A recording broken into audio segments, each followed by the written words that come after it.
Hello, everybody. My name is Ray, and today we will be talking about Joe Carter. And so on Wednesday night, we had the vice presidential debate between Vice President Mike Pence and Senator Kamala Harris. Now, Mike Pence is a renowned Christian, and I'm not the biggest fan of Mike Pence, but I thought he did a fantastic job against Kamala Harris. And on one particular issue, we're going to talk about how Joe Carter is criticizing Mike Pence for not being pro-life enough. Now, this is an instance of there is a log in his own eye, and he's worried about the splinter in Mike Pence's. That is the issue here.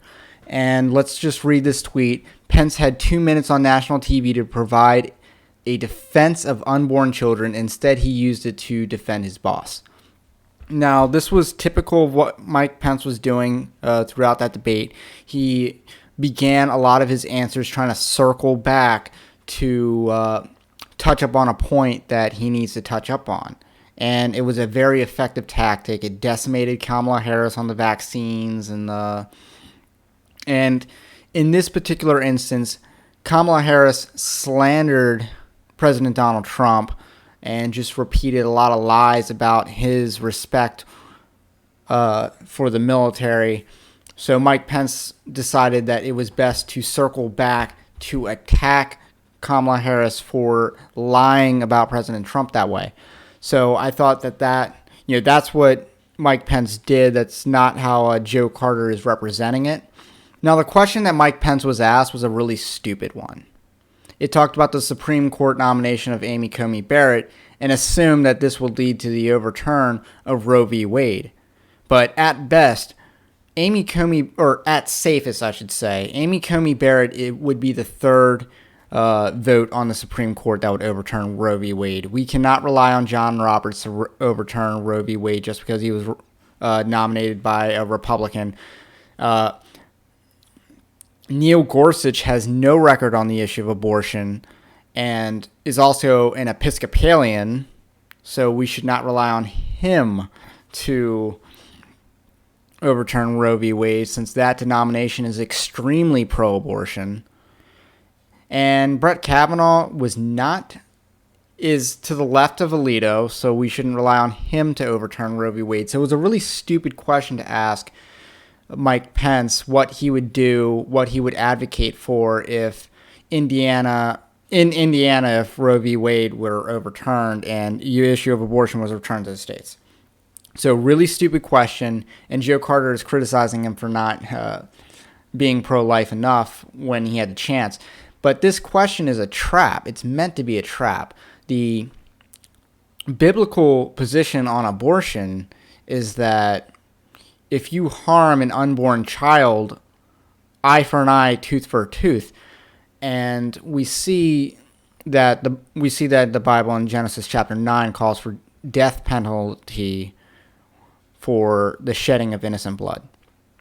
And abortion would be that. Abortion is premeditated murder every single time. Every single time. And according to the Bible, that should be treated with capital punishment. Now, is it the wise thing to do on that debate stage to just come out and say that position? And I don't know whether Mike Pence believes that position. I'm using my own position. No, I don't think it would be wise for Mike Pence to say that. That is not the time, not the place.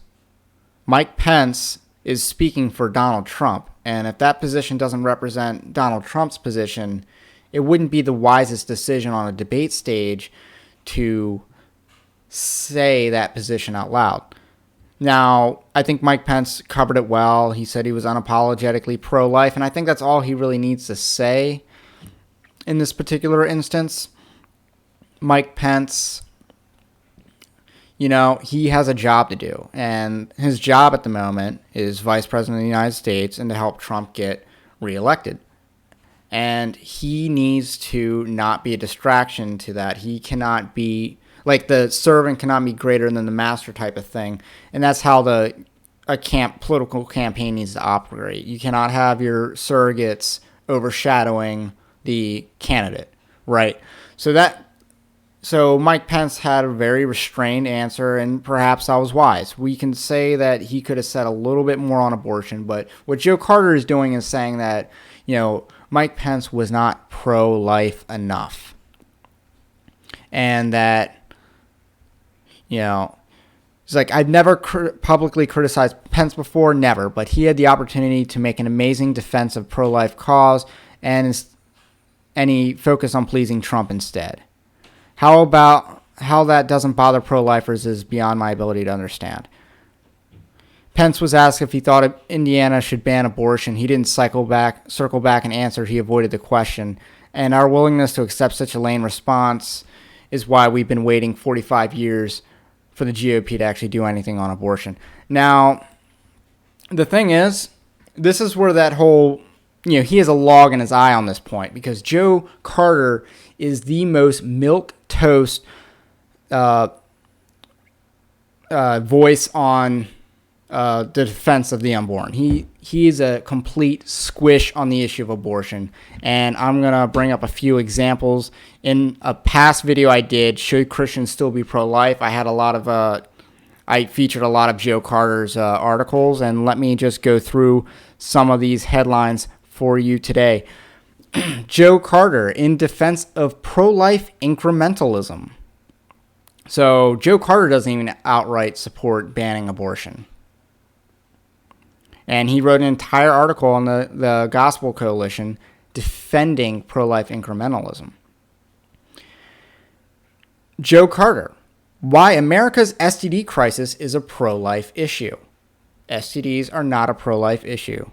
The issue of abortion is the issue of abortion. STDs are not a part of that issue. But he writes an entire article saying that yes, it is. And perhaps the most stunning, or the one I want to focus on the most, is Joe Carter. Why don't we punish women who had abortions?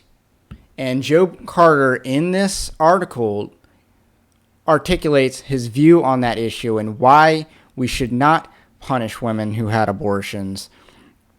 And this is where the hypocrisy really shows. Joe Carter does not realize why Roe v. Wade went the way it went.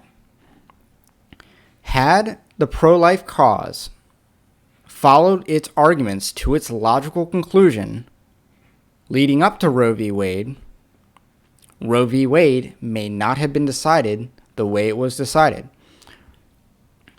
America never had a history of punishing women who sought abortions.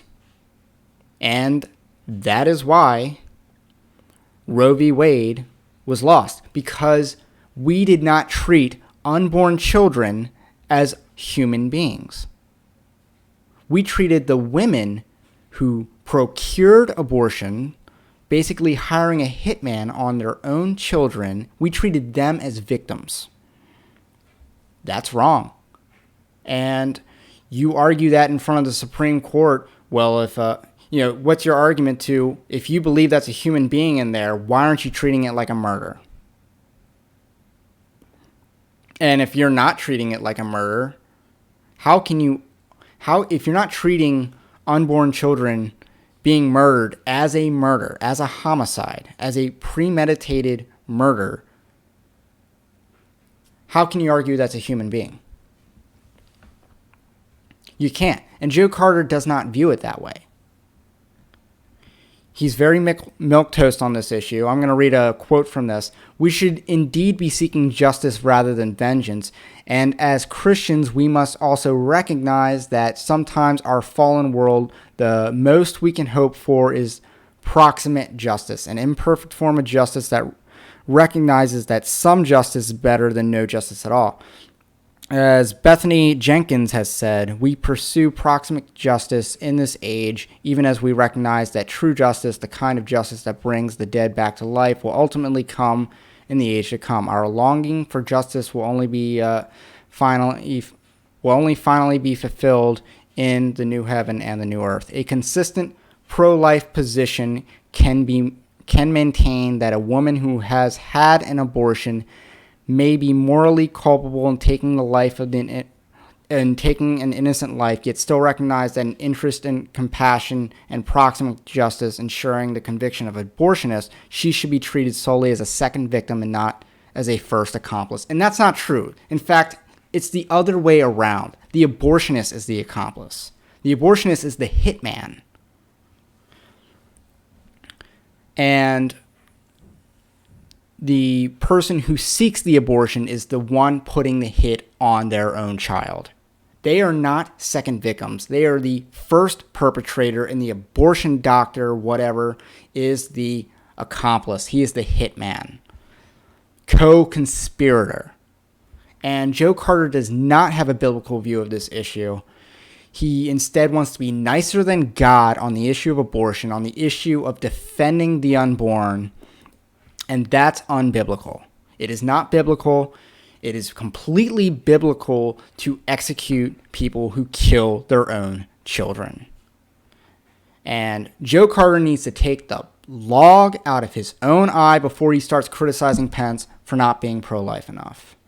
My name's Ray, and if you like what I said, do subscribe and like the video as well. And if you don't, I thank you for sticking around this long. Leave a comment below to let me know what you think about what I think, and I will catch you on the next one.